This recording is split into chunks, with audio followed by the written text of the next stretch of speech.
పుట్టింటి పట్టు చీర సీరియల్లో నేను డాక్టర్ క్యారెక్టర్ చేశాను. డాక్టర్గా చూసి అప్పుడు మొదలు పెట్టారు. నువ్వు డాక్టర్గా వచ్చావు, సీరియల్లో కనబడ్డావు, ఎక్కడున్నావు అని చెప్పి ఫోన్లు మెసేజ్లు చేశారు. అప్పుడు నేను వీళ్ళకి అంటే ఇక్కడ మనం ఏమైపోయినా పర్లేదు, నిజంగా మనం తప్పు చేసినా పర్లేదు, కానీ బయటికి ప్రొఫెషనల్ మంచిగా కనిపిస్తే ఓకే అనుకున్నాను. తర్వాత షార్ట్ ఫిల్మ్స్ బ్యాన్ అయినాయి. తర్వాత చిన్న చిన్నగా సీరియల్స్, మూవీస్ ఏవేవో చేసుకుంటా వెళ్ళిపోతాం. ఓకే, ఇప్పుడు హ్యాపీ. ఓకే. మీ marriage love marriage, arrange marriage? మాది arranged marriage. Arrange marriage. So పిల్లలు? మా పాప అండి, చెల్లి వాళ్ళ పాపే మా పాప. చెల్లి వాళ్ళ పాపే మీ పాపగా? అంటే లవ్ అరేంజ్డ్ అనమాట మా మ్యారేజ్. అవునా? నాకే అర్థం కాలేదు ఏం చెప్పిందో. లవ్ అరేంజ్డ్ అంటే ఫస్ట్ మేము ఇష్టపడతాం, తర్వాత ఇంట్లో చెప్పుకుంటాం, తర్వాత చేసుకుంటాం. అట్లా ఇప్పుడు క్లారిటీ వచ్చింది నాకు.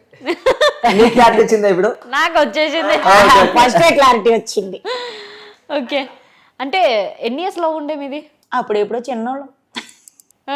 ఓకే, ఎన్ని ఇయర్స్ అట్లా ఏమి ఉండదులేండి, రిలేటివ్సే చేసుకున్నాము, కానీ ఏదో అట్లా అయిపోయింది. పెళ్ళి అయిపోయింది.